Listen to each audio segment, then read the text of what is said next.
I'm focused on his spirit cause it keeps me from his fire. The Holy Ghost was with me, so my fear I leave behind. My sins were all diminished when he took that breath and died. And if you think I'ma give up on my God, the devil is a lie.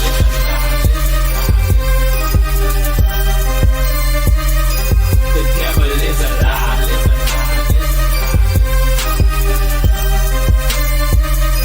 The devil is a lie.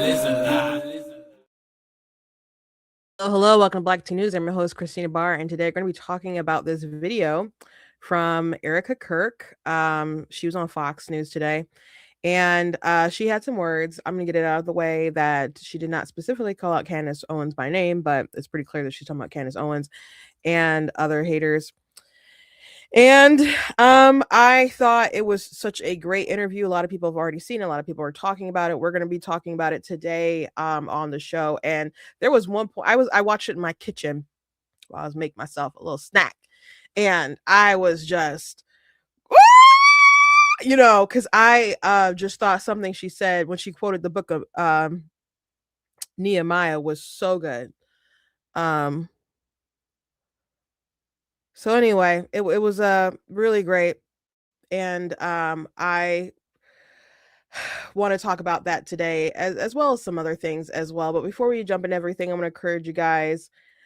Before we jump into everything, I'm going to go to blacktnews.com, check out different content on my website, all kinds of videos, and also articles, which today, this morning, I was working on an article because people are getting really upset about me continuously comparing abortion and slavery. So I went ahead and wrote another article about how it's totally acceptable to compare abortion and slavery. And when someone uses an analogy, you have to look at how they're actually using the comparison, what point they're trying to make, and if the logic actually tracks. So that's what's important. And so I explained how people like Frederick Douglass used analogies and how I'm using the analogy and why my analogies make sense, why when they try to flip the script, it doesn't make sense. So it's all written out. I've read over it a couple times. I just have to finishing touches and go live with it. So when I get off of here, I'll be doing that. So you can look forward to that particular article. I'm sure it will trigger some more people.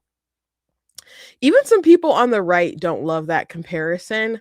And like someone though, I don't know, this person, they hang out on my page a lot. I assume they're a fan, but they seem to have some bad takes. And they're a Candace stan, by the way, but they didn't think that the analogy made sense, and people commented under him like, no, it makes sense if you consider this and that. And I went ahead and also reaffirmed why I use that analogy, but hopefully they check out the article and I changed their mind and change other people's minds.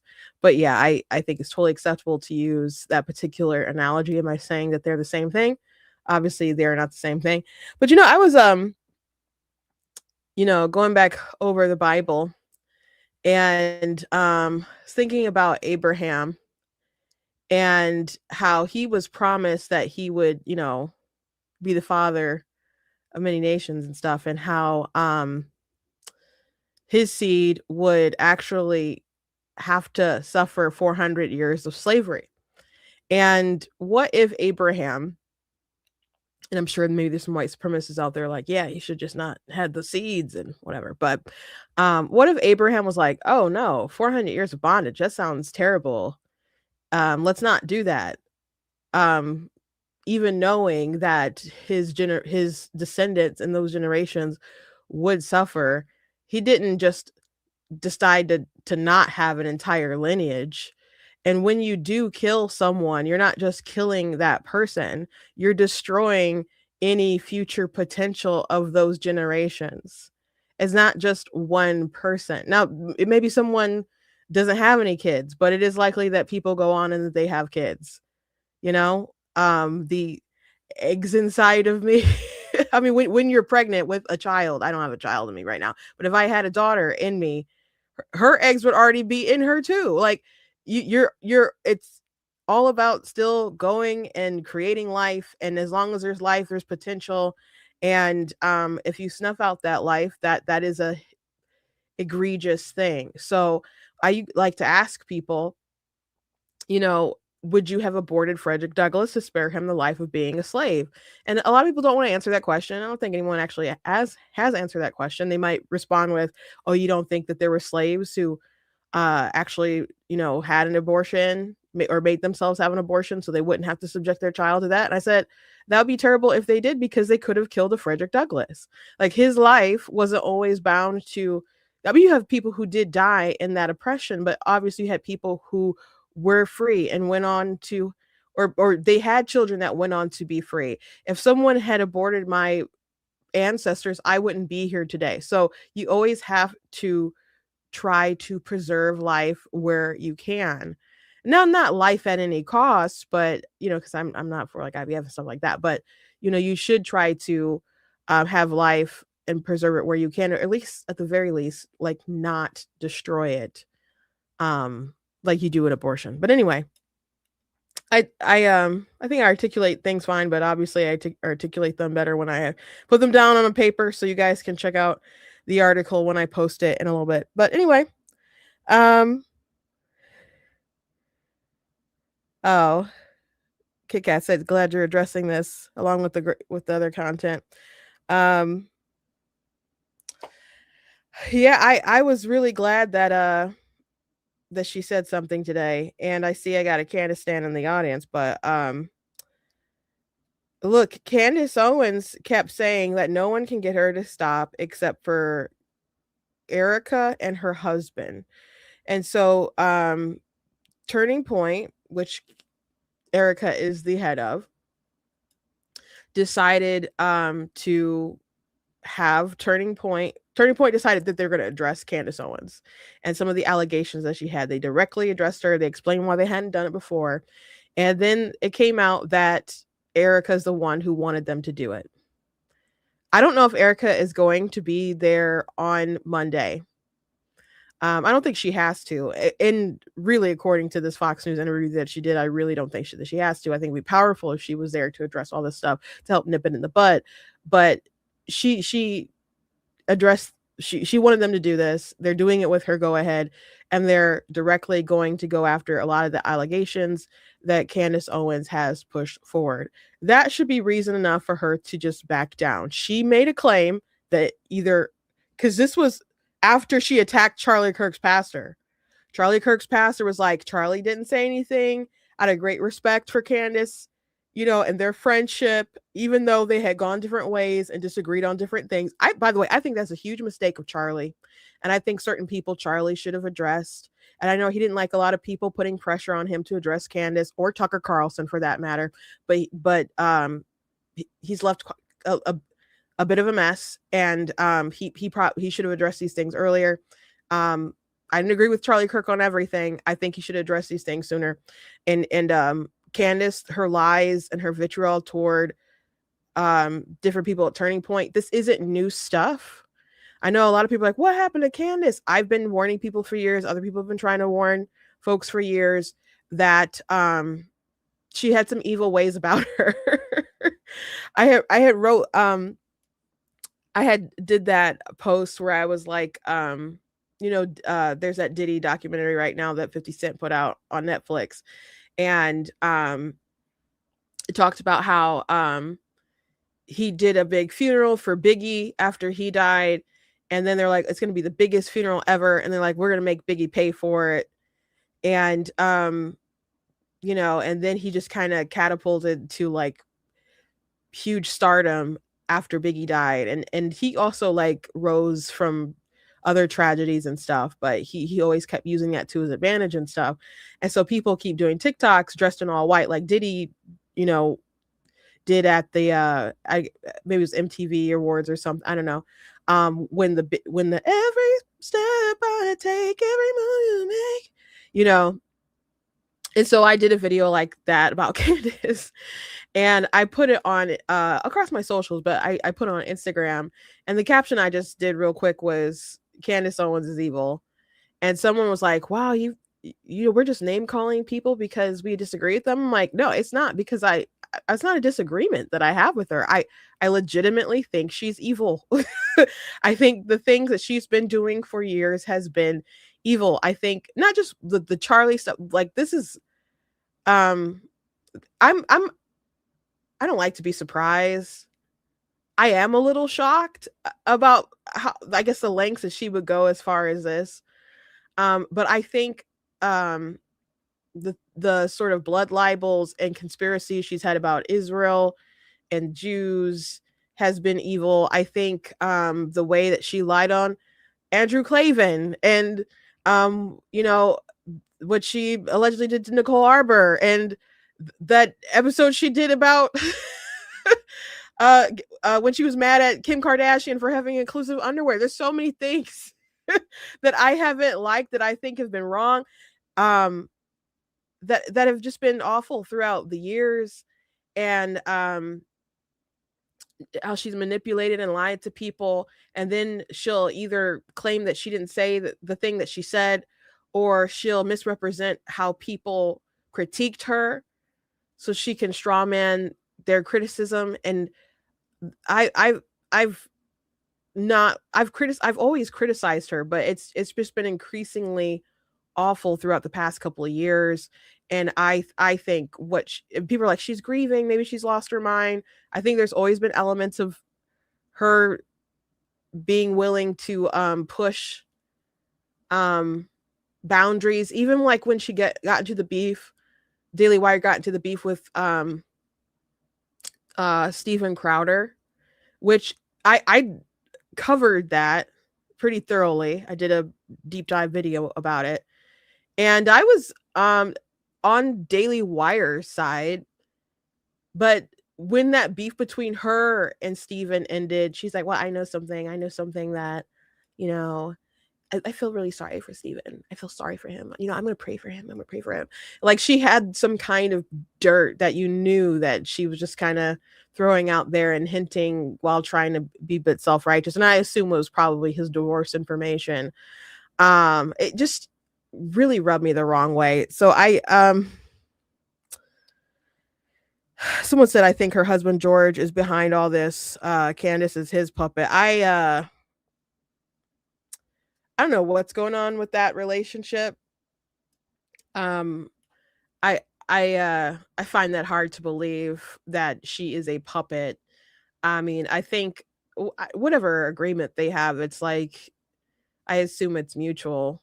You know, they had a quick they met, they had a quick proposal within like 18 days of knowing each other and got married and stuff. I think it's weird that he was buddies with a pimp and she knew that he was buddies with a pimp and still married. Like that all stuff is weird. I wonder what kind of relationships he had with uh um Andrew Tate, and what kind of dealings they had, and how that might have tied into what conversations they had with Candace, and Candace then going to bat for Andrew and really not covering the different cases on him or doing that flattering interview with him when like, oh, it's so sad that you're leaving Christianity. Like I don't know how all that works. I don't know. I mean, I guess I wish it was kind of more clear, but I don't know.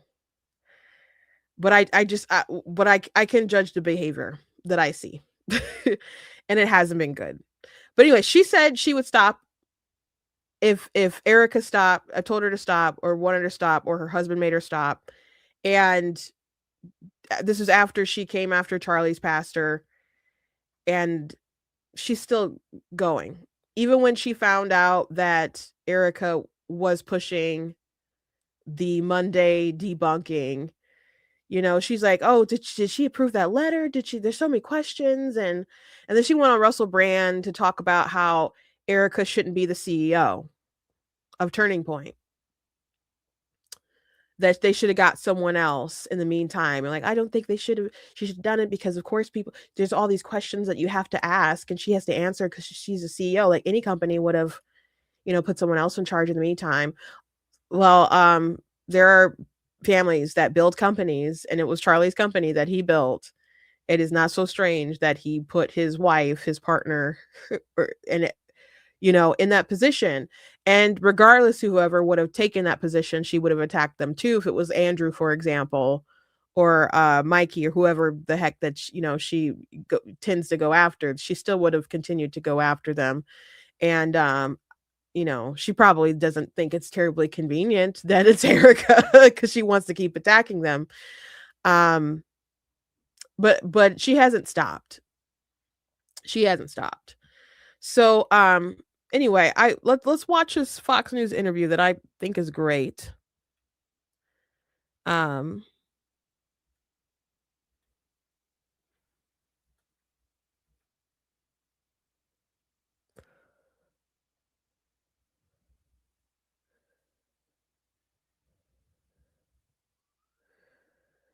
Kat says Candace thinks Erika shouldn't be CEO, but she thinks it was an inside job, so she would have attacked them too. Yeah, exactly.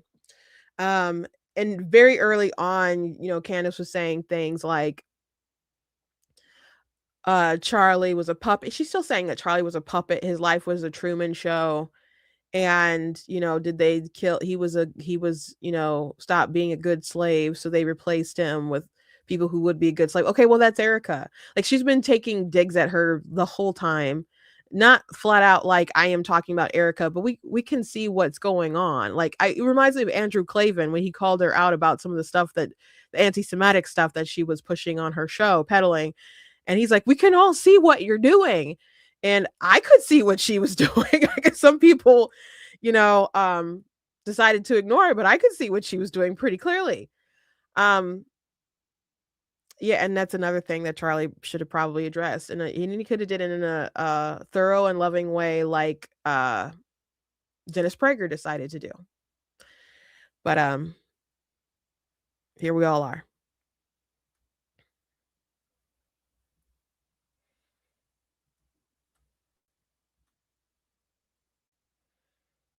From the perspective of a grieving widow, a mom, and a battle-tested American. Good to see you again today. Talk to me about this part of the conspiracies that are out there, this disturbing part that people are trying to guess where Charlie is. Can I have one thing? Can I have one thing? Can my children have one thing? Everything was public. We will be building the most beautiful memorial for my husband at Turning Point USA, and it will be for the world to see, and it will be spectacular, and it will have basically museum style for our Charlie, for my Charlie. But can I have one thing? Can my babies have one thing where we hold it sacred, where my husband is laid to rest, where I don't have to be worried about some secular revolutionary coming and destroying my husband's grave while my daughter is sitting there praying? So this is obviously a valid thing to say. I have seen people say, like, oh, we don't even know he's buried. Is he even buried? Like, crazy conspiracies like that. It's obvious just how awful the left is, and unfortunately maybe some of these crazy people on the right too would maybe be, if it was public information where the grave was. That doesn't need to be known to everybody. And even this video, I saw people saying, isn't it so weird how she keeps saying my Charlie? What's wrong with you? No, that's not weird. And she also said our Charlie, my Charlie. It's our Charlie because many people know Charlie, but they don't know Charlie. Like, I know quite a bit about Charlie. I've seen videos. I wasn't a daily watcher of his stuff. I've seen a lot of like stuff on TikTok or whatever. There are things I obviously agreed with, things I didn't agree with. But he's been in the sphere of what I do for a long time. Buddies with the president, riding on Air Force One, all that stuff. I know Charlie. And when he was killed, a lot of people felt it. Some of you maybe were on the show when I was talking about it as it was all breaking news. I didn't expect to cry. I've never met him. I've never been to a Turning Point event, except like in the lobby to hang out with some people one time. But I've never like gone in and participated in a Turning Point thing. So there is our Charlie, which we share with the world. But there's also my Charlie, because she's his actual wife. She had a personal relationship with him, in a relationship that was different than he had with his employees, different than he had with politicians, different than he had with all these debaters who went on and trashed him and slandered him in death. You know, it's different. It's obviously different, but people even critique her for that. And people who are going to critique her or did critique, I saw critiques when she wipes her eyes, dabs it with a napkin, like, oh, where'd she get this mascara? She was in the beauty world. You don't think she has waterproof mascara? Like, I've never seen her face run. It's called waterproof makeup. You can go buy some. You could go buy some. My sisters wore some on my mom's funeral. Like, you can go get some. It's just really sick how people continuously keep criticizing this woman.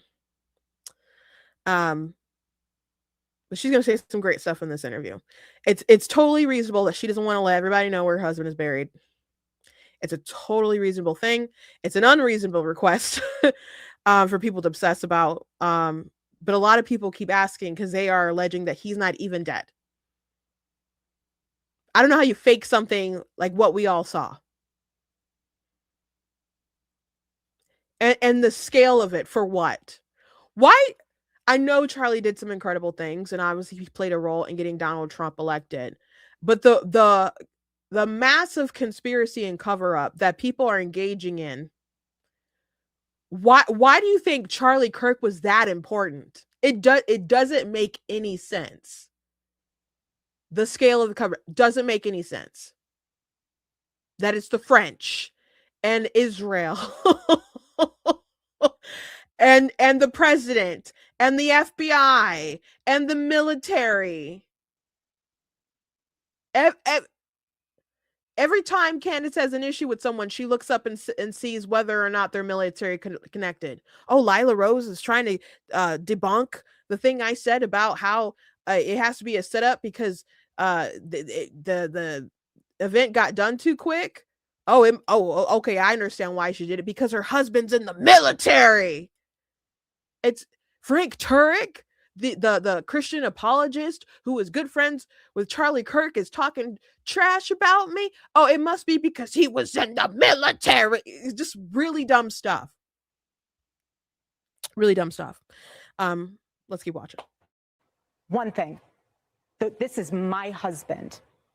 Yes, he was Charlie Kirk to the world, and I know so many people love my husband, and I am grateful for that. But this is my husband, and I want to be able to have one thing left that is sacred to our family, to my in-laws, to my babies, and to my parents. One thing. What are they taking from you right now? Nothing. Woo! But I will tell you what they... I'm sorry. When she said nothing, I felt that. I was like, you go, queen. You be strong. You be strong. You be strong, queen. Nothing. You ain't take nothing from me. I'm still here. I'm still standing. I'm still pushing forward, you freaking weirdos. Oh, good for her. Good for her. Good for her. Are doing. It reminds me so much of chapter 6 in the book of Nehemiah. He is building a wall, and the townspeople are at the base of that hill saying, Nehemiah, calling him all these names, saying all these things, come on down. Every single time he had the same message 4 times in a row. I cannot come down. I am busy building. That is how I feel.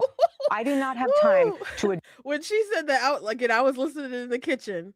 I was listening in the kitchen, and she said, I'm busy building. I was like, yes, yes, yes. She's busy. Charlie was a builder. If you want to put it in terms of like Ben Shapiro and that Lions and scavengers. Charlie was a lion. And there's a lot of scavengers who are trying to pick at his bones. His wife is busy building. They have so much to do. And they have to, there's a lot of people, obviously, who supported Turning Point, gave to Turning Point. There are people concerned about some of the, like, you know, some things going on in Turning Point, like with Tucker and other things like that. So they were losing some support, you know, so they got a lot of support, you know, after he died. But there's going to be people who want to know, what are we going to do going forward? Because nothing stops. Nothing stops for you when someone dies. I mean, people will give you some time to bereave, and people will send rotisserie chickens and cards and things like that. And people will help you grieve and grieve with you for a little while. But your bills still need to get paid, and all kinds of different things go on. They're an organization that, you know, that stresses election importance, and they did a lot of groundwork in 2024, and they got to keep it up. They got to keep trying to persuade and do these college tours, and they have to make sure that they're ready and competitive for different contracts. They have to keep people on payroll. And you know, there's people who work at Turning Point. They get really good benefits, you know, from different stuff that I've heard. Again, I haven't worked there. She has a huge organization to run. It doesn't stop. It doesn't stop. They could just ban everything and there could just be an empty hole there, I guess. But they're continuing to push forward. She very quickly let her critics know that she wasn't going to be stopped by a radical leftist who took out her husband, who didn't like the things that he said, that she herself would be silenced. She was determined that her husband's work and his legacy would move on. And it doesn't stop. People are like, why is she doing this tour? Because Charlie wrote a book. And she wants to push the book. It's the final book from her husband. Andrew Colvett was like, I'm really glad that I didn't convince Charlie to do another political book. And this was a book that was really important to him. And it's a spiritual book that hopefully will change a lot of lives and perspectives. And that's what she's out there trying to push and promote for the sake of her husband. She can't even read through the whole thing because once it's done, those are like the last words from her husband. It'll be gone. And I talked yesterday about that, how I can relate to that. So she's busy and she shouldn't have to deal with all this crazy conspiracy stuff. So many people are like, why is it Turning Point being more forward? Why aren't they being more open? Because you're not entitled to all the information. You are the last thing on their mind. They are working with authorities. Authorities are doing investigations. You're not entitled to every little thing. I understand people are so hungry for gossip and other things like that from commentators. But why are so many people satisfied with things that aren't true? Why? Like I wrote a post about this today. I might have talked about it yesterday too, but I don't recall. Someone like a month ago, maybe a little more than I don't know. I'm not sure. I was debunking something that Candace said. It was a lie on her part.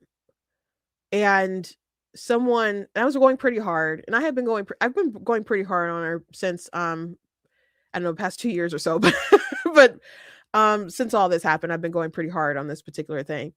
And someone said to me, and I don't think they were like a random person who just happened upon my page. I think they were actually like a follower on my page. And they said, okay, even if Candace is wrong, why can't you let her be wrong? And I screenshot it and I meant to do a video on it, and I kind of started recording it and I didn't finish it because I don't know, it was just kind of hard to even articulate the response because I was so floored by the question. Why would I do that? it's a betrayal of who I am. Like and it's just not how I'm built, I guess. Because if someone lies to me, whether it's someone who's a podcaster or someone who is a politician or someone, politicians are untruthful all the time. So I guess you don't take it as personal when politicians do it, maybe, I don't know. But someone in your life or whatever, when they lie to you or when they lie to me, I'm like, oh, you're lying to me because you don't respect me. Okay. You think I'm stupid? Like, what? You think I don't know that you're not being honest right now? That I wouldn't find it out. You have so little respect for me that you can just tell me the truth, man up and have a conversation with me and be legit. Like, I wouldn't be listening to someone who's like openly lying about stuff time and time and time again. So it's just really foreign to me. But it's concerning, I guess, that so many people don't care that they're being lied to, or they want to protect the person who is lying. And to me, it reminded me of something in particular. And so I had a conversation with someone at my church about it, and they said they sound like the transgender people. And I said that's what it made me think of. Like, why can't you just affirm the lie? Why can't you just let them live the lie? It makes them happy. Like, why do you have to? That's what it reminded me of. And then there was a conversation the other day. Someone was in my comments. Again, this is someone who's not a random person. They're like a fan. And they're like, well, why? Because I bring up specific lies that she told or crazy conspiracies. And they didn't want to stand by them. They're like, well, I just feel like there's so many things going on. Like, and she's still looking for the truth. And so I told my sister about it, and she said, these people sound like the trans moms who they help their kid transition, and they can't go back on what they did, and they can't admit that they made a mistake. So they just have to keep affirming them, even though, they've like Frankenstein their kid. And I'm like, it's funny that you say that, because that's how I feel dealing with some of these people and some of the things that they're telling me. Like, I understand people have had a long relationship with Candace, and it's odd to people, or maybe even hurtful or sad, to break away or to see the truth. But she's had issues for years. Like, even sometimes when people are like, what happened to Candace? I'm in the comments like, she's been like this. She's been like this, but this is next level. I'll give you that. But I don't understand people who want to protect the lies. Now, I understand people have questions, but I think some of the questions that people have are absolutely unreasonable about this whole ordeal. Or not, the questions are, the demands rather are unreasonable. The idea that they're supposed to just like prosecute the whole entire case on social media, the FBI live stream information we have about Charlie Kirk. That's not how it's supposed to work. There's things that Turning Point can't say. There's things Erika can't say. There might be things that they've talked too much about. I'm not sure, but you're not entitled to that. And then there's some things that people they haven't even read the indictment. So to know the facts of the case, like I was like, oh, if you believe the official narrative, then something's wrong with you. I'm like, okay, why don't you believe that Tyler did it? This is someone who said that they believe Charlie Kirk was hateful. They were delusional enough to date a man claiming to be a woman. So already something's not right. But their family said that he was becoming more radicalized, and he particularly did not like Charlie Kirk. Okay, so there's this motivation is there. He did confess in the text messages to his lover. Now people say like, oh, well, those text messages didn't sound real. That's like probably the number one thing that I hear. And I'm like, okay, well, did you watch the body cam footage with the interaction of Tyler? Because the text messages sound real. I know someone who plays D&D with a trans person, and they do refer to their girlfriend, quote unquote, as my love. That is language that they use, just because there's not like a lot of like, I don't know, abbreviated stuff that's written out in the text that people think that is not a real young person, college person leaving text messages. I've always written my text messages in full sentences. So it's, to me, it's really not that odd. The text, like Megyn Kelly did an interview with Kash Patel. She's like, some people think that the text messages sound fake. And she started reading the text. I'm like, nothing about that text that you just read sounds fake at all. But some people are like, well, he said the word vehicle. Okay, well, that's actually in his vernacular. He does say vehicle, like in the body cam footage. So if your concern was the text messages, then I don't think that blows the lid off the whole entire case. But that's not the only evidence that we have. They have surveillance videos. He was casing it earlier. They saw him walking, with the limp because he was carrying the rifle that was broken down in his pants, and he had to assemble it on the roof. I think it was the roof where he assembled it, and so he would have had to have done that with a screwdriver, which you can do within like 20 seconds or so. And there was DNA, because I said that, I told someone the other day, I'm like, okay, there was DNA like on the gun. And like, what was this? It was his grandfather's gun. That's not so weird that the DNA was on it. I'm like, no, it's not just that. Like, they found his DNA like in the town in the screwdriver that he left behind. And then his family recognized him, like people who knew him recognized him from the different footage. When his grandfather recognized the gun, he started asking questions. He's like, I want a picture of the gun to make sure that it's where it's supposed to be. And Tyler's dad started texting him about the gun, because like, oh, my grandpa wants to know where the gun is, because he obviously used it to murder Charlie Kirk.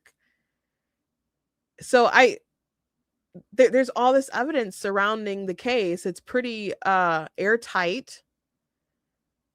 The only questions that I really have about, I mean, there's technical things, I guess, that I don't know the ballistics and all those things, how it will work out. And I guess if it's all on camera and televised, I will sit down and listen to the medical examiners and ballistics experts, explain what happened. But people saying like he couldn't have been killed with a 30-06 because that would have blew up Charlie Kirk and it would have went through his body. That's not what always happens.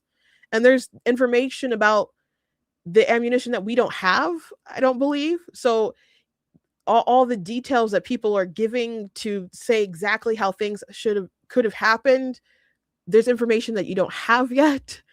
And also, like, MLK was hit by a 30-06 too. One time I was arguing with someone and they're like, I shoot with these and almost every time they go right through the deer. I'm like, so almost every time and not every time? So meaning it's possible to not go through. Charlie was a young man. He was a fit young man, tall, healthy, and it hit vertebrae and other things like that. Again, I don't know all the logistics, but I've looked at experts that have said it's very much possible. And of course, there's real life examples of 30-06 is not going straight through. So if that's one of your concerns, that shouldn't be what blows the whole possibility of the case wide open. The thing that I have questions about, that they're still investigating, according to Kash Patel, is if there was a more of a bigger network of people who may have known in advance. I think it's very plausible that Tyler, I think it's likely that maybe he did this thing by himself, but did he let other people know? Because it did kind of seem like online, or at least people were saying online, there's different tweets or whatever from people who were alluding to something big happening that day. And then of course, Charlie Kirk died.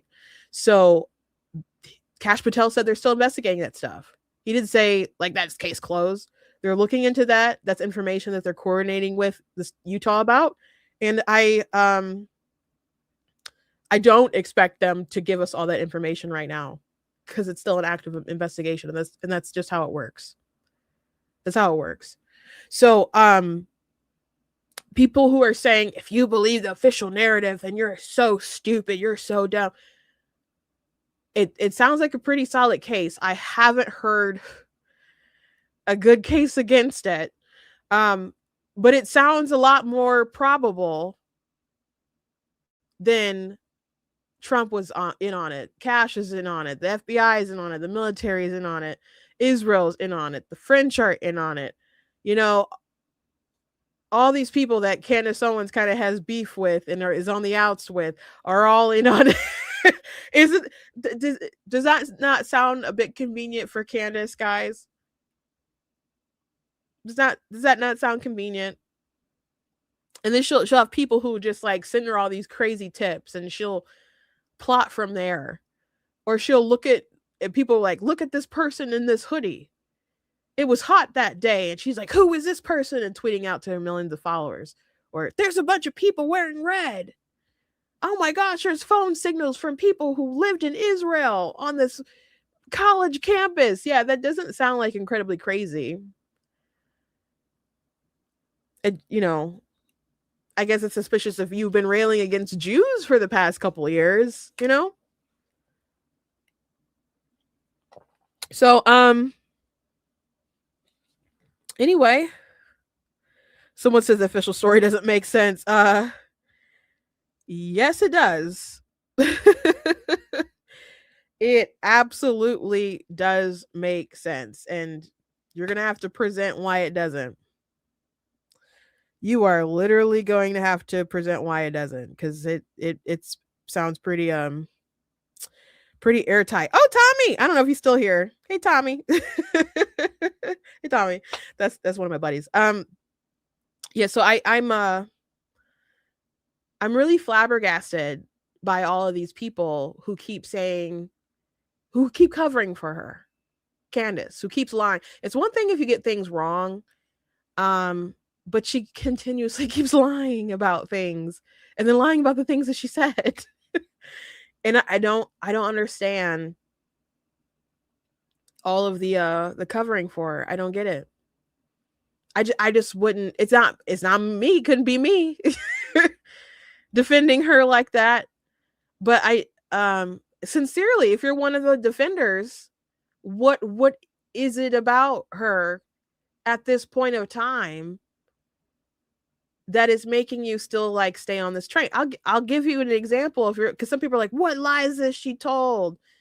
I've said this a couple times. When she decided to go after Josh Hammer, which I think she went after Josh Hammer because she had this whole conspiracy about Charlie being threatened in the Hamptons at some kind of event. And, you know, Bill Ackman and Seth Dillon and everyone's like, okay, what you're saying didn't happen. Charlie was not threatened. They barely talked about Israel. It was a discussion and for a little bit, but that's really not what it was about. And people in the room said it didn't happen. Staff at Turning Point said it didn't happen the way that she described. And Josh Hammer was one of those people who he debunked the story. So I think she kind of had it out for him. And Josh Hammer also was like one of the last people, like the day before, who talked to Charlie. Like even after that text message that Candace leaked, Josh Hammer, because she was claiming that he abandoned the Israel cause, Josh Hammer got on a call with Charlie to go over talking points that were pro-Israel for the college tour. So if he was done with Israel, you know, and abandoned the Israel cause, why would he and Josh Hammer brainstorm about how you can defend the case of supporting Israel or whatever? So I think she had it out for Josh Hammer. So anyway, there was a tweet from Josh talking about public execution that he tweeted not too long before Charlie died. And people started to point that out. And Candace Owens also decided to elevate that suspicion. And Josh, at the time where this was going crazy, it was a holiday, like a Jewish holiday. So Josh wasn't on the internet to defend himself. And people were saying, this is clearly about that Ukrainian girl who was killed on the bus. That he was talking about public execution for the man who publicly executed her. And Candace Owens decided to not accept that reasonable explanation because Josh is actually tweeted about public executions in the past.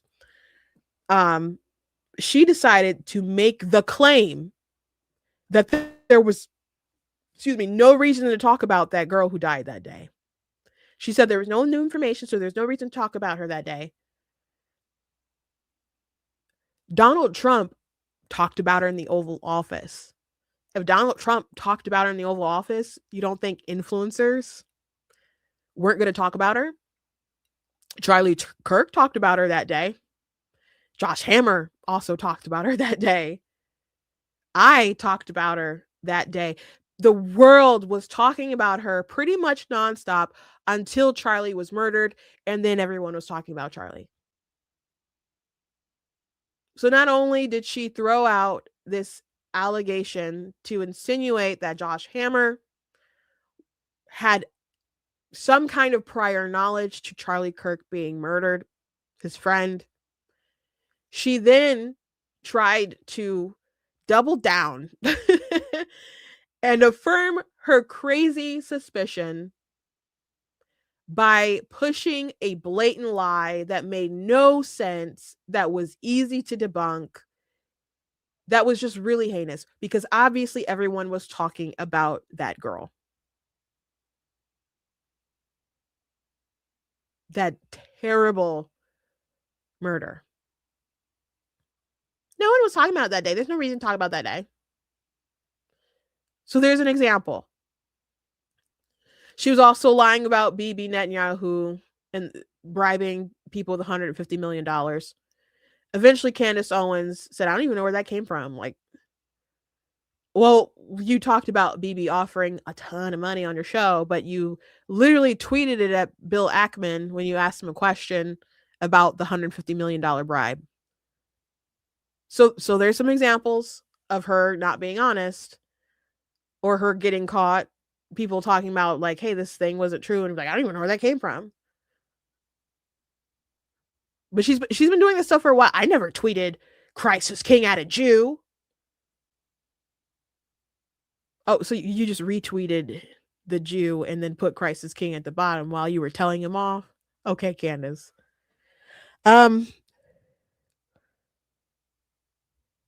Someone said, if Charlie was her friend, why would she be trying to ruin his company and his legacy? That's a good question. That's a good question. Or if she was such a good friend, why there's so many text messages she talked about from years ago? Even if you were someone's enemy, I don't even understand this.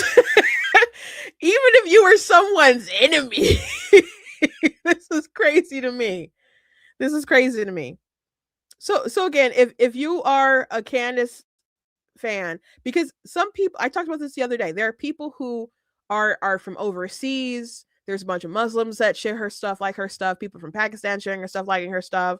There's leftists that like her stuff. So many times I'll see someone who's like, no, Team Candace, and I'll go on their profile and they have the Palestinian flags and all that stuff. It's true that she has an appeal to left-wing people now, because she said stuff like, I'm not for that left-right stuff anymore. She's not voting for anyone until, not doing any election stuff until all this is solved with Charlie.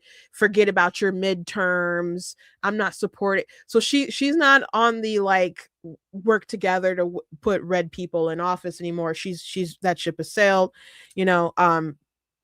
So yeah, there's left-wing people globally who are supporting Candace Owens, but she also has suburban white moms who still really like Candace Owens.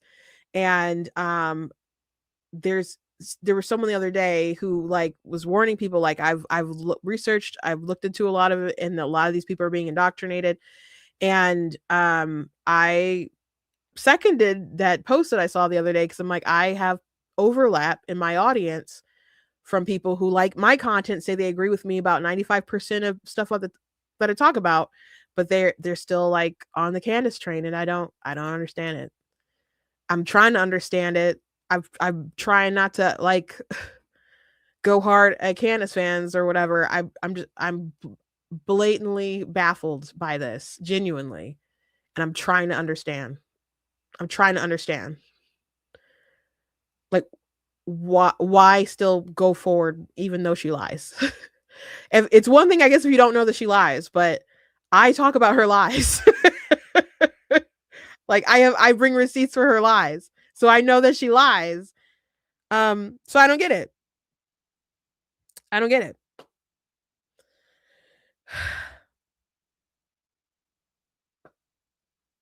Okay, well, we have not finished this video with Erika. The Nehemiah thing with Slay Queen, Slay. I appreciate that. There's more. Address the noise. My silence does not mean that I am complacent.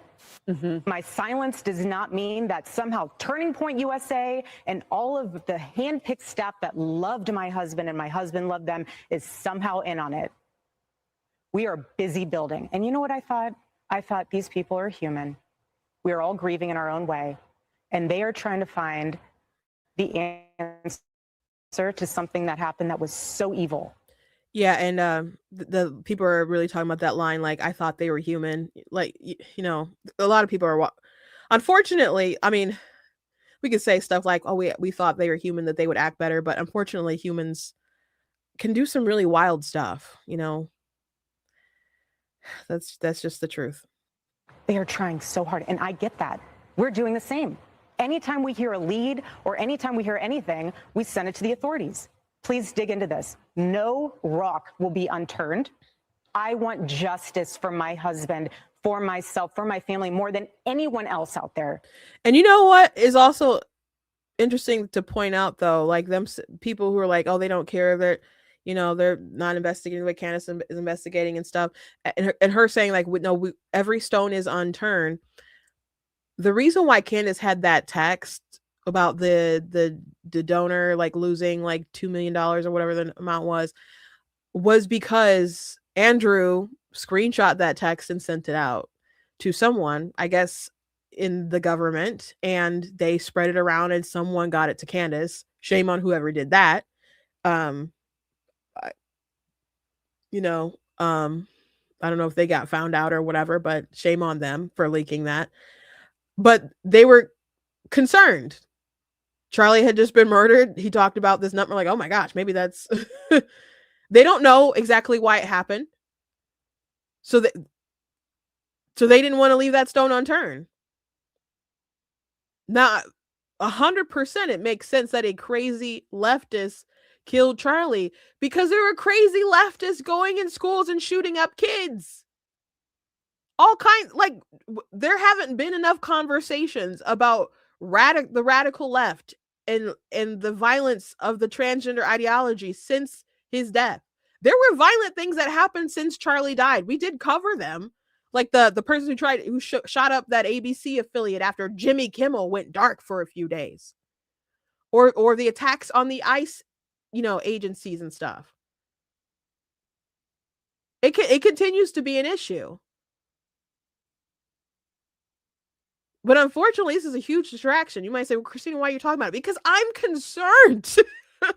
I am concerned, not just about the lies that she's spewing, but because of all the people who believe it or are pushing it or protecting someone who would do these things. It baffles me. It's kind of like, you know, when I would talk about like the war in Israel and Gaza and all this stuff, it's not because I'm like super fascinated with foreign policy. Because I don't talk a ton about it, but the way that people are covering it and talking about it, just, I'm like, do people not understand just warfare? You know, do not people like what else are they supposed to do? They don't have their hostages. They killed Americans. Like, what do you mean? You, like, people are justifying it and celebrating the paratroopers. Like, there was a huge like morality issue that I didn't understand. And like, I watched Dave Smith's video with Coleman Hughes. I'm like, this person is a moral midget. Like, he doesn't understand like like basic things. Like, to me, it's so baffling. So that's why it just became a larger conversation. Like, why did I talk about that Meyer story so much? Because I didn't understand all these people who are so angry that I exposed a lie. about them firing an employee from like 2 years ago. And so all these people were like, no, I don't care if it is true. We gotta try to take down Meyer. I'm like, that's my grocery store. Why are you trying to take down the place where I shop? Over a lot? Like, to me, it's baffling. There's this huge moral issue behind it. Like, that's why I'm talking about these things.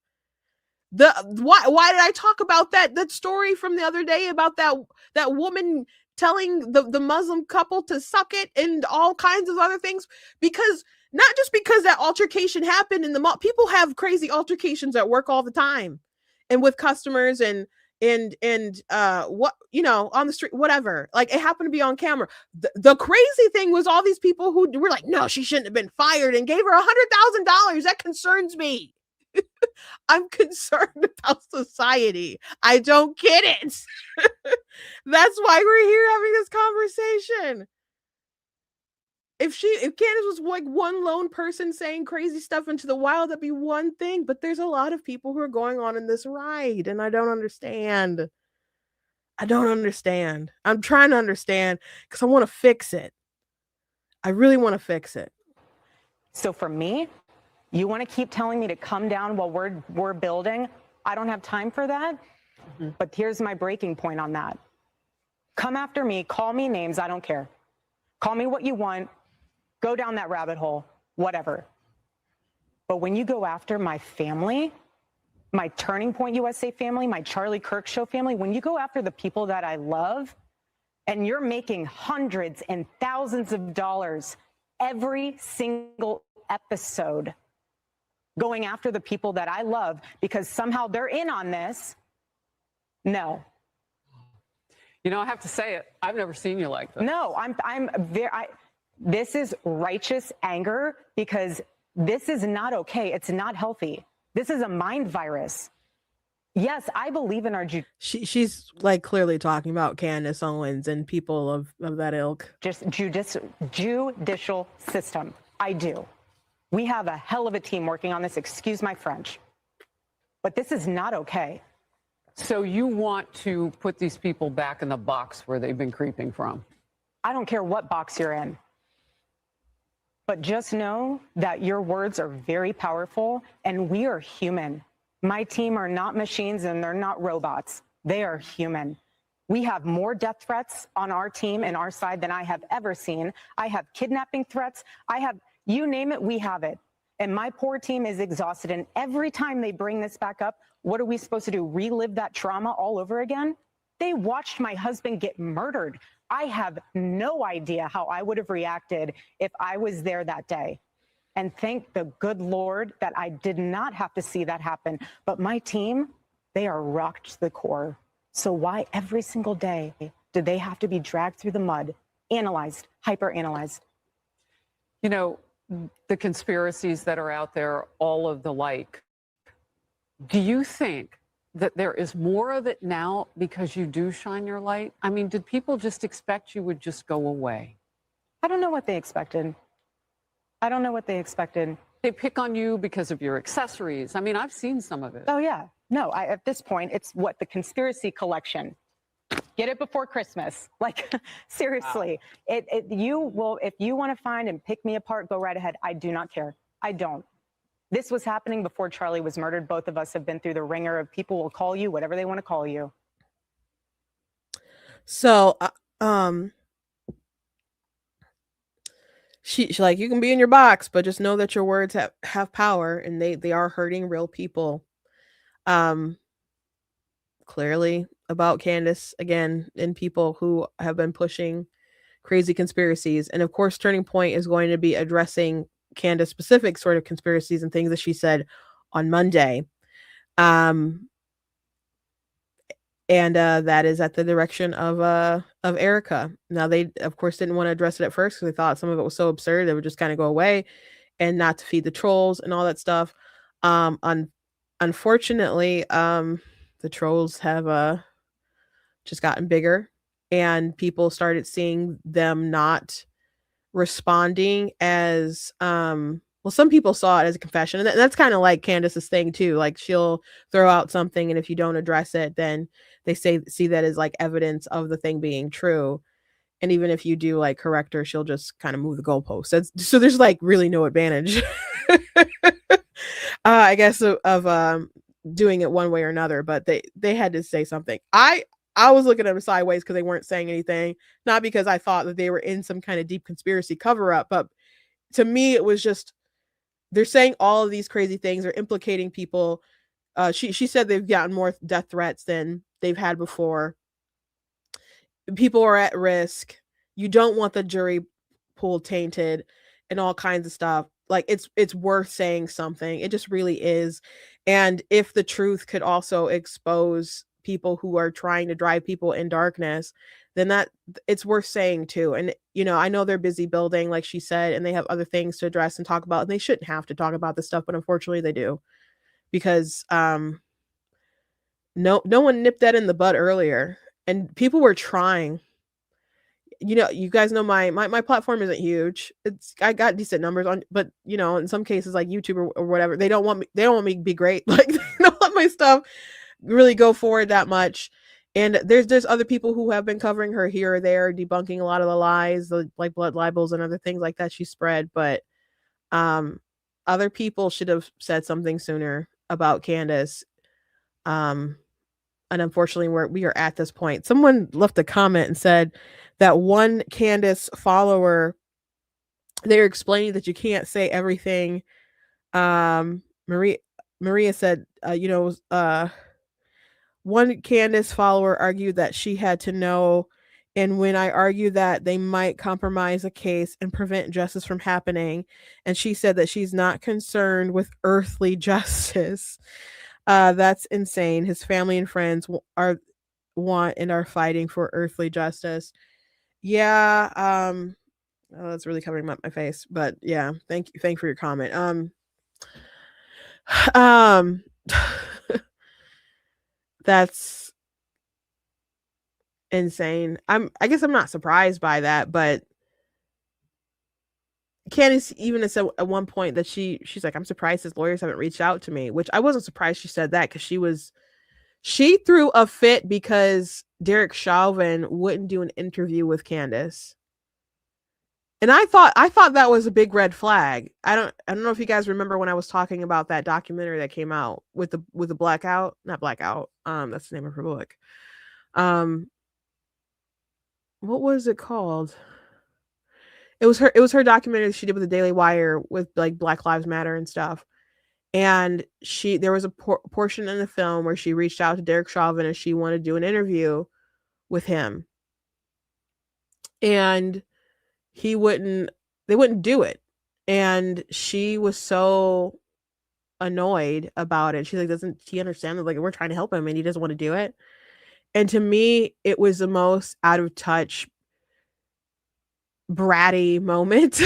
Because I'm like, this is a documentary that's going to be on the Daily Wire. I love the Daily Wire, respect them greatly. But why would he risk everything when he would want an appeal on you? The person who said, I don't care about George Floyd. She's like the poster child of anger that's directed at the right on this issue. Why would he have an interview with Candace, who's had all this controversial stuff surround her? I can understand maybe if you want to do it 60 Minutes or something like that. Sitting down with Candace Owens is insane. It would have been insane for him to do that. And for her to not understand that and be sympathetic to that and to throw a little hissy fit, that was a huge red flag for me. I thought that was so weird. I talked about it at the time. I know I've talked about it on air before. I'm pretty sure there's a TikTok about it when I talked about the film. The film was okay. Other than that, there was a lot of things I already knew. A lot of research or whatever that she put out there was stuff that was already known and things I had talked about. So it wasn't news to me, but not nearly as entertaining as am I racist or what is a woman, but it was okay. But that part was very odd to me. Narcissist vibes. So good on Erika. Good on Erica. So someone said, I just find it so ironic. Well, Shaina said, I just find it so ironic. She was not this angry towards Tyler Robinson putting on this good Christian wife act to forgive him before he was even found guilty or put on trial. Um, yeah, she forgave him, which yes, she is a good Christian. She is demonstrating righteous anger toward Candace Owens and other people who are gossiping and slandering and bearing false witness, which are sinful things, while also claiming to be a Christian.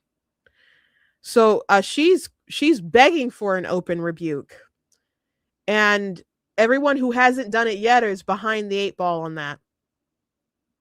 I'm glad that Allie Beth Stuckey, she did a great biblical rebuke of Candace Owens. If you did not see that episode, and it was so good. It was so good. Her going scripture by scripture about how you're supposed to actually handle these sorts of things, and how, you know, it's not like she kept like referencing, she referenced her, but it was like mostly like, here's the word, here's how you're supposed to deal with these things. And I'm like, this is too good. This is so biblical. This is the scripture so good. She's really detailing this. Candace is not gonna be able to take it. And so she came out and she had some more words for Allie Beth Stuckey. Yeah, she's upset that people are coming for the organization, people who had to witness the tragedy of what happened to Charlie. And she's still for justice. She didn't want to say like, hey, you guys got to do the death penalty. She's like, I'm going to put that in your hands. That's what the state's going to decide. Maybe she doesn't like, I don't know, biblically. I don't know how she feels about that. There's some people who will take issue with it. I think the death penalty obviously has is biblical and righteous, especially in this case. But yeah, she decided she was going to let that eat her up forever. But Candace is still going at her and attacking her company. So and as far as before he was even found guilty, he's not. You guys know that people can still like use their brain in discernment and look at the facts and be like, oh, that person probably did it even before the trial. Like they do have the presumption of innocence, and then the jury has to, they go through the facts of the case and find them guilty beyond any reasonable doubt. But it's an airtight case against Tyler Robinson. If you guys don't think it is, I don't know what to say to you guys. Oh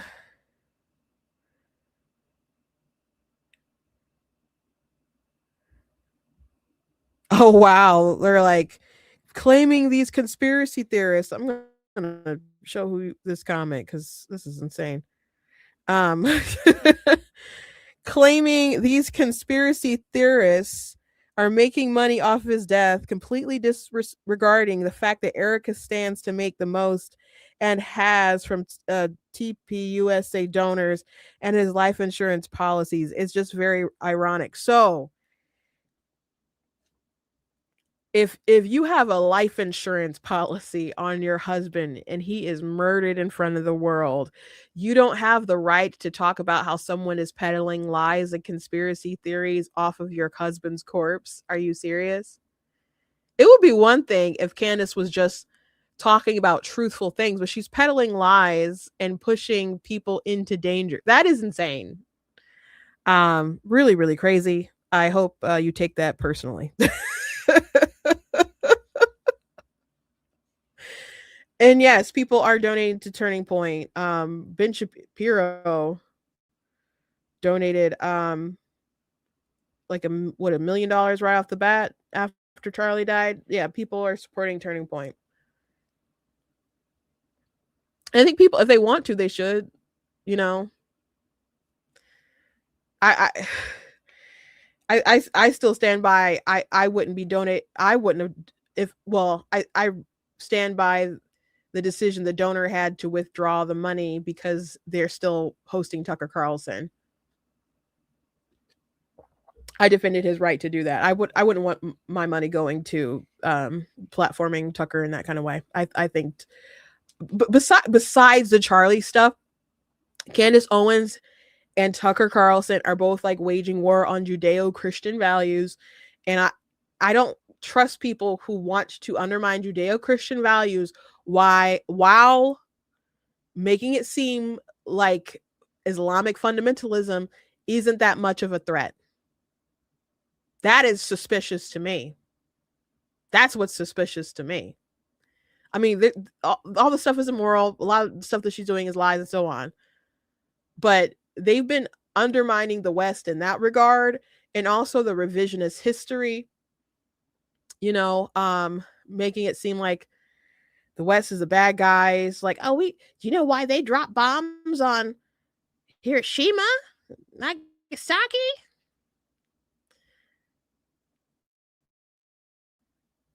They want to kill Christians. It's like, no, that's not actually the reason.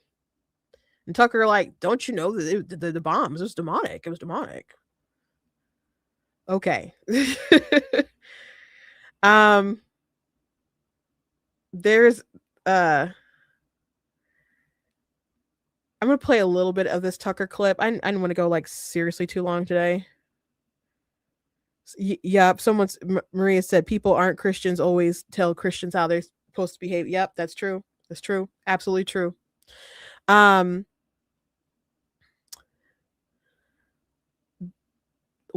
to show a little bit of this interview with Tucker when he was on the Ovan show, because this was annoying.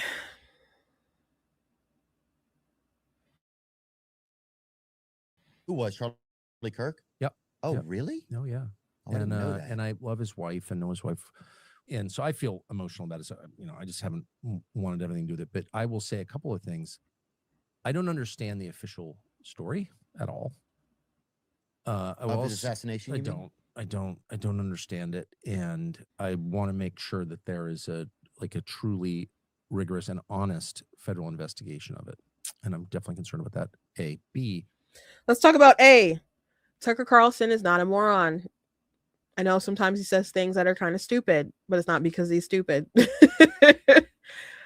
I don't get the official investigation. I don't. If he's bothered to look into it, he does. If he's bothered to read the indictment, to follow the evidence, it makes all the sense in the world.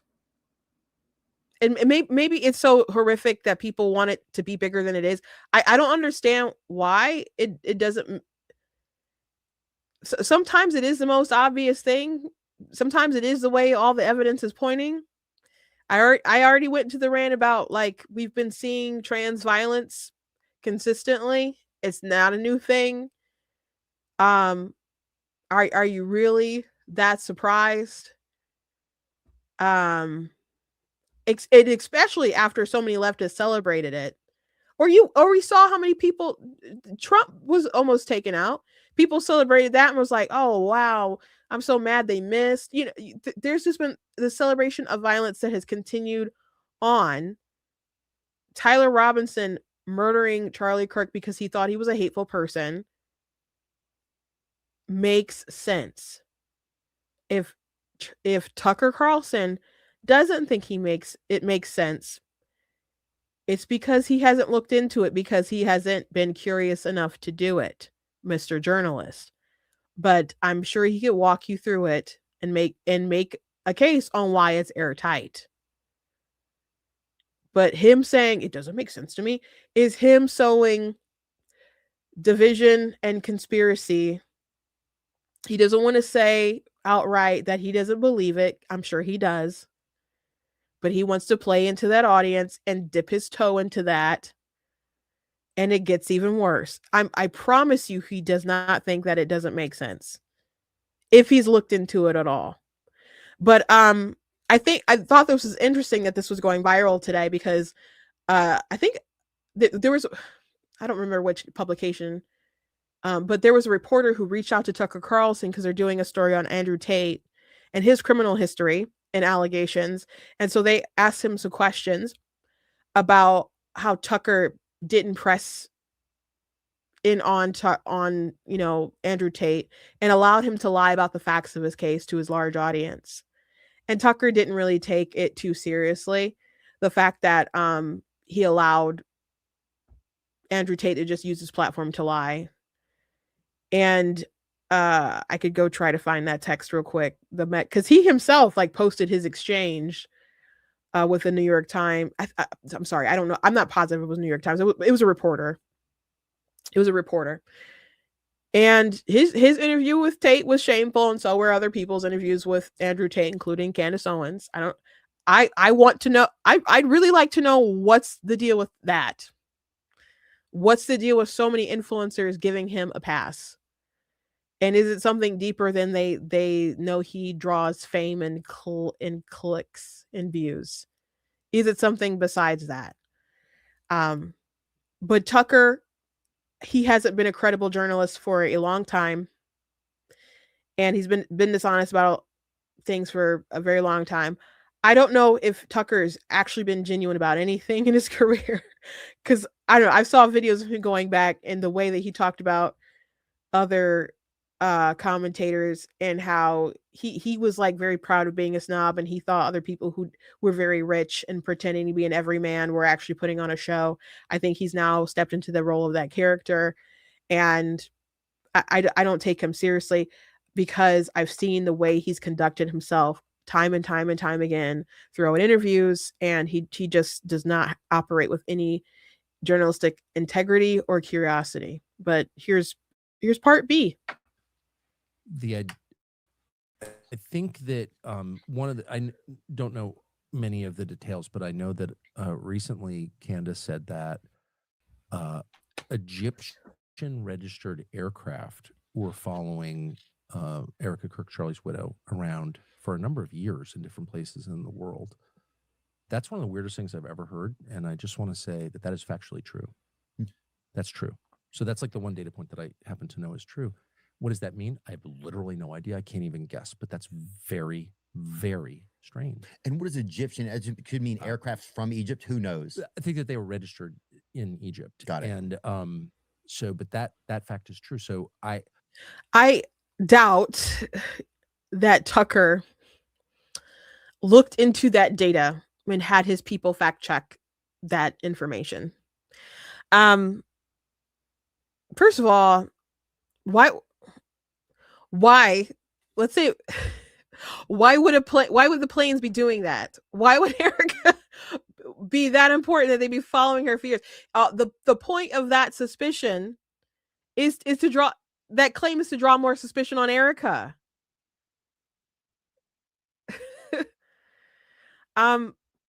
It's just a really bizarre allegation. But when people addressed, and this was a claim that was made some weeks ago about the airplanes, them following her would be like planes maybe being in the vicinity 3 days apart from her, not actually being in the same location where she was. And then planes have normal patterns that they go in. If a plane just arrives 3 days within the time where you might have been at a location and you weren't necessarily, and that you were at the same airport at the same time, it's they were in the same city or not, or state. It's nonsense. That doesn't mean anything. And Tucker's like, oh, I know that's a data fact or whatever. No, there's no way that he looked into that seriously and came to that conclusion.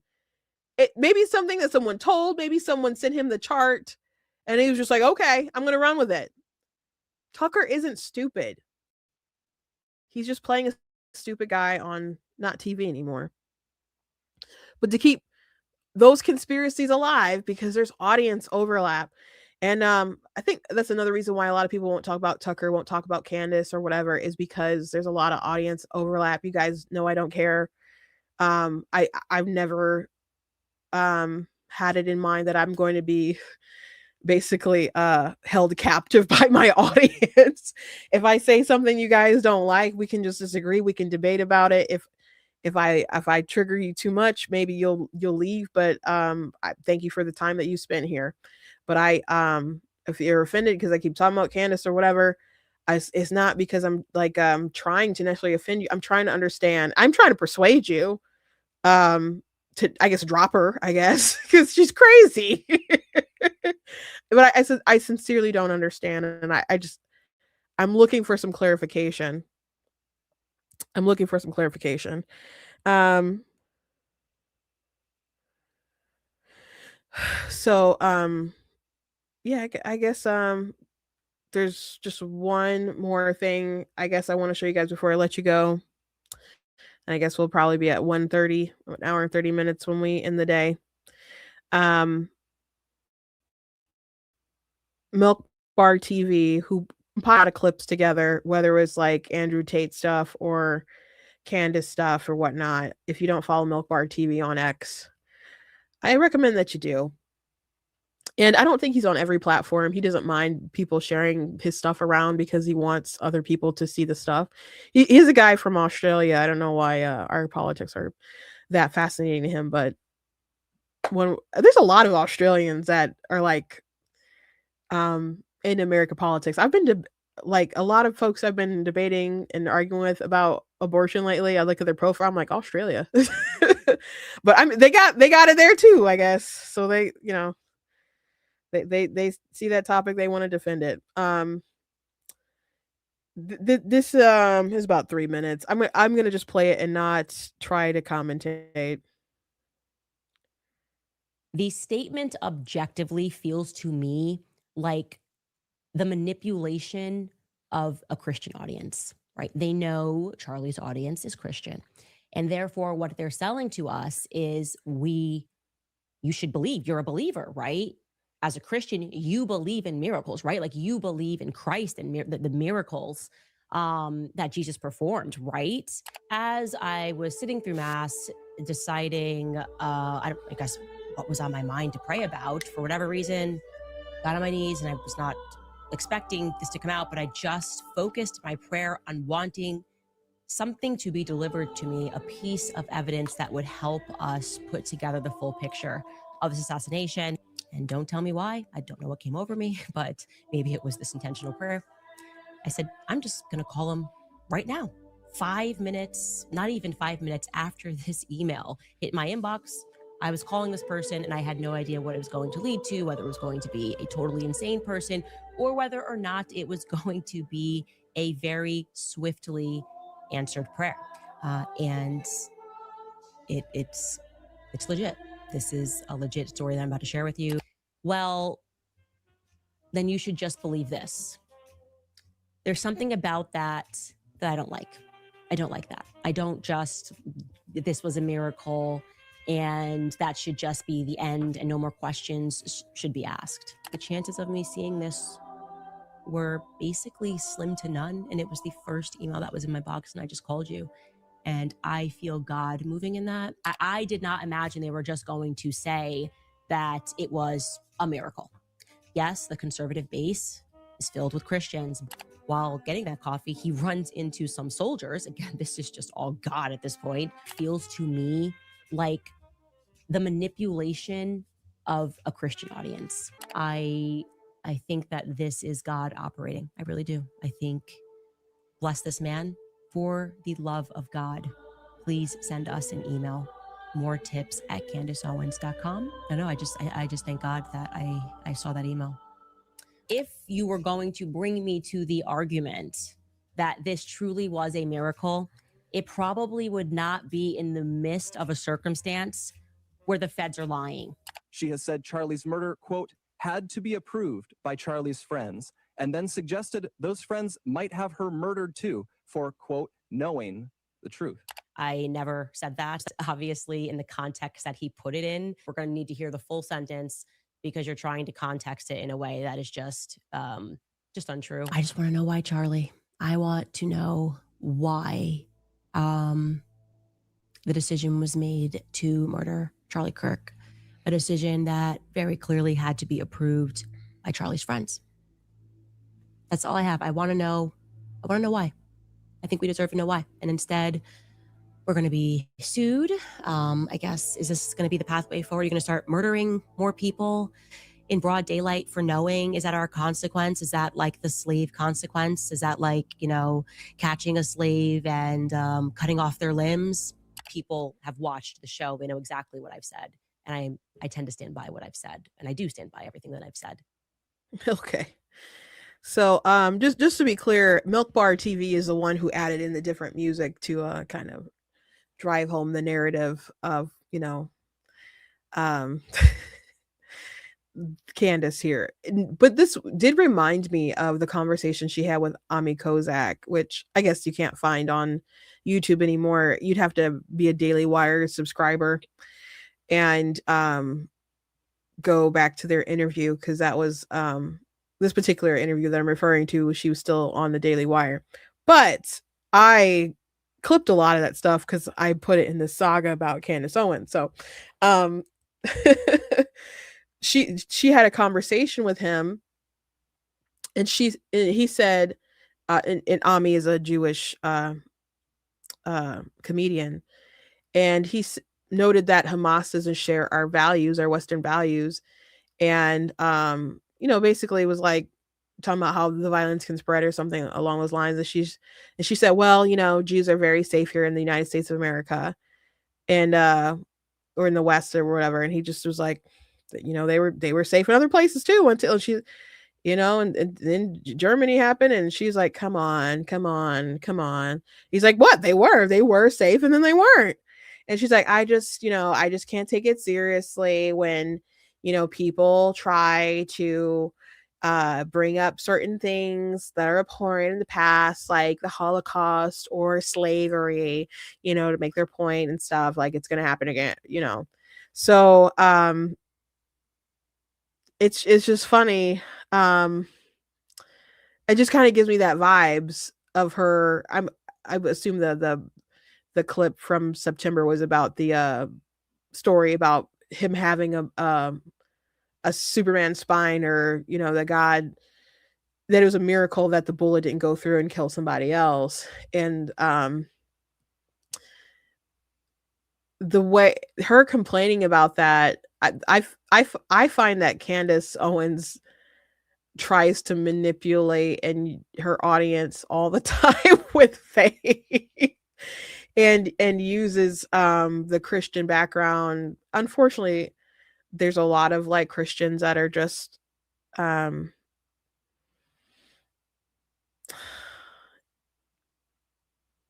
trying to say this nice.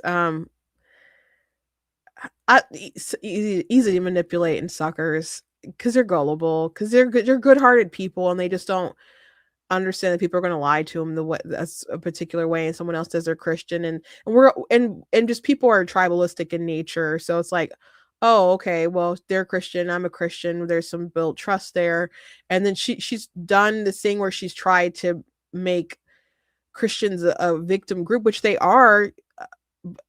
Victims largely, and suffer different persecution, but she'll make up stuff to be like, oh, why they bombed such and such in World War II to kill Christian. She'll do stuff like that, as opposed to talking about Christians dying in Nigeria or something. So yeah, I just think it's rich, like the first clip, and then her comparing Charlie to a slave, and her like a slave, and invoking that sort of imagery is very interesting to me. So anyway, that's the show for today. That's the show for today. Kudos to Erika. I'm glad, she had something more direct to say. Had righteous indignation, is standing up for her family and her coworkers or employees. And I wish that more people would have done it sooner. Tim Pool has been speaking out against Candace. He went on a rant the other day that had some explicit language that I will not repeat, obviously, and don't particularly want to play. And man, oh man, Candace uses this analogy about him being a wife beater. And I'm not joking. So it's just getting worse on her end. So I wonder if other people finally step up and say something about this. I'm glad I'm not the only like voice in the dark. I haven't been the only voice in the dark. I've mentioned that What Do You Meme has said things. Ruslan has said things. David Wood has definitely said stuff. There's lots of people who've been saying stuff about Candace. But there's some more mainstream conservative circles that have dropped the ball on it and really let this stuff go on too long without addressing some of the madness. And I hope some of those overlapping audiences and those Midwestern moms that are really into true crime and things like that, who are just so intrigued by Candace Owens and her rabbit holes, will start to reassess things. But she's not honest about what's going on now. Her Bridget series is also crap too. And like I saw someone today that was like, oh, if they would have just provided evidence that she was a woman, I'm like, they did. Candace Owens lied to you all. Like, go read the lawsuit. She just kept ignoring evidence so she could double down on this stuff in her rabbit hole and whatever.